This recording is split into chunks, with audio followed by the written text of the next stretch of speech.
Pour beaucoup de femmes asiatiques, donner naissance à un enfant pendant l'année du dragon est un rêve, ce signe qui revient tous les 12 ans étant le plus puissant du zodiaque chinois. Mais à Hong Kong, cela risque de tourner au cauchemar pour les futures mères.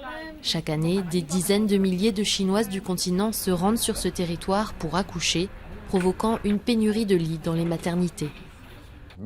Beaucoup d'entre elles n'ont pas de place réservée, pas de dossier médical.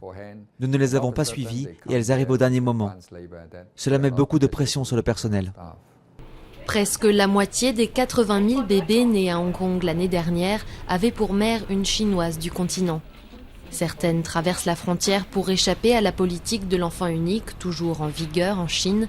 D'autres viennent pour la meilleure qualité des soins et pour que leur enfant ait le droit d'y résider. Inquiètes, de nombreuses mères hongkongaises crient leur colère. C'est plus difficile pour nous de réserver un lit dans un hôpital et je crois que ça ne fait que commencer. Notre système éducatif et l'aide sociale sont affectés par cette population qui ne cesse de croître et nous voyons bien que ce n'est pas contrôlé du tout.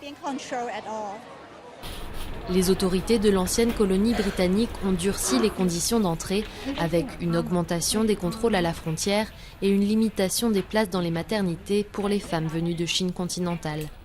Mais les réservations dans les hôpitaux publics ne cessent d'augmenter et certaines femmes risquent de ne pas y avoir accès. Cette année, nous avons vu une augmentation de 15% des réservations de la part des futures mères hongkongaises.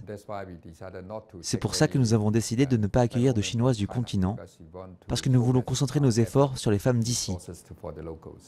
Mais pour contourner les restrictions, certaines Chinoises du continent attendent le dernier moment pour aller aux urgences de la maternité, mettant leur vie et celle de leur enfant en danger.